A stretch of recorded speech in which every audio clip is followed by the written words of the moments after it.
Teraz si ukážeme úväz kryžska psov vonku.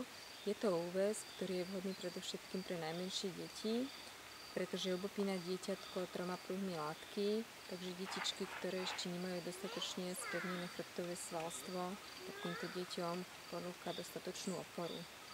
Ja budem viazať s elastickou šatkou a začneme tak, že si nájdeme stred šatky a chytíme si šatku za horný okraj. Šatku si položíme vpredu cez prsia a cípy šatky vedieme dozadu za náš chrbát.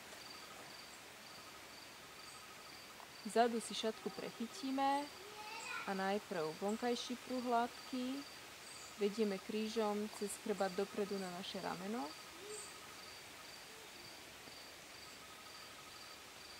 A potom aj vnútorný pruh látky. Šatku stále držíme za horný okraj. Môžeme si ju trošku stiahnuť. Tak. Šatku, ktorú máme takto rozloženú na ruke, si stiahneme hore na plece. Dbáme na to, aby sa nám šatka nikde neprekrútila ani nepretočila. Takže môžeme si ju takto zrolovať hore.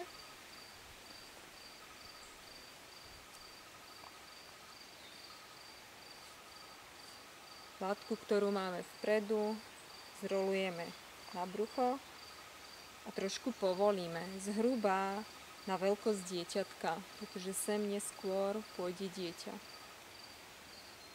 Tak, šatku máme zrovnanú. Obidva pruhy látky si vezmeme do rúk a prestrčíme popod horizontálny pruh látky. Znova zrovnáme, aby sme nemali nikde tieto cípy látky prekrútené.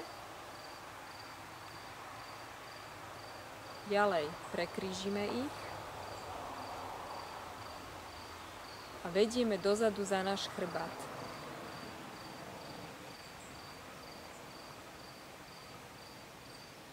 Neuväzujeme tesne na telo, ale nechávame trošku vôľu, tak, aby sa nám tu zmestilo dieťatko. Takže takto. Sem pôjde teraz dieťa. Keď to máme takto pekne nachystané, môžeme si zobrať dieťatko na ruky.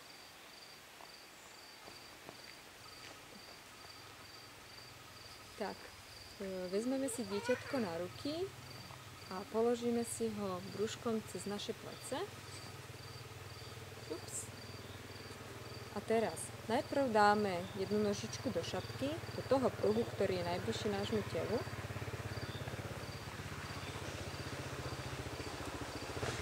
Tak. A to isté urobíme s druhým pruhom látky.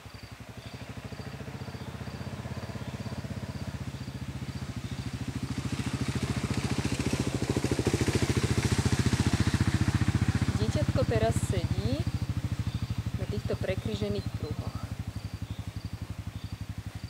Tak. A teraz budeme najprv jeden, potom druhý pruh látky rozširovať. Takže roztiahneme dieťatku od jedného kolienka ku druhému, cez celý zadoček, aj cez chrbátik. Šups. Schováme ručičku. Jeden pruh. Druhý pruh. Tak. A úväz ešte spevníme stredným pásom látky. Takže najprv prestrčíme nožičky cez tento pás látky. Hop, jedna.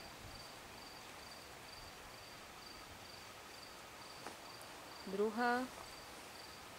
Tak. A vyhrnieme dieťatko až na chrbát.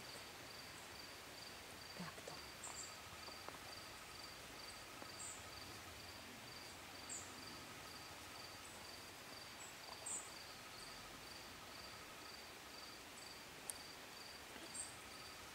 Teraz podsadíme zadoček, pokiaľ sme to doteraz neurobili. chytíme dieťatku nožičky za lítka a zatlačíme smerom hore.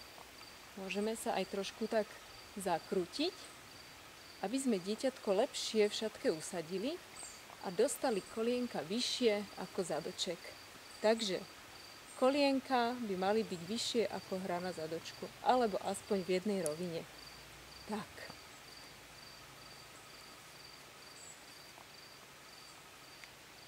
Vzadu si môžeme ešte cipilátky roztiahnuť,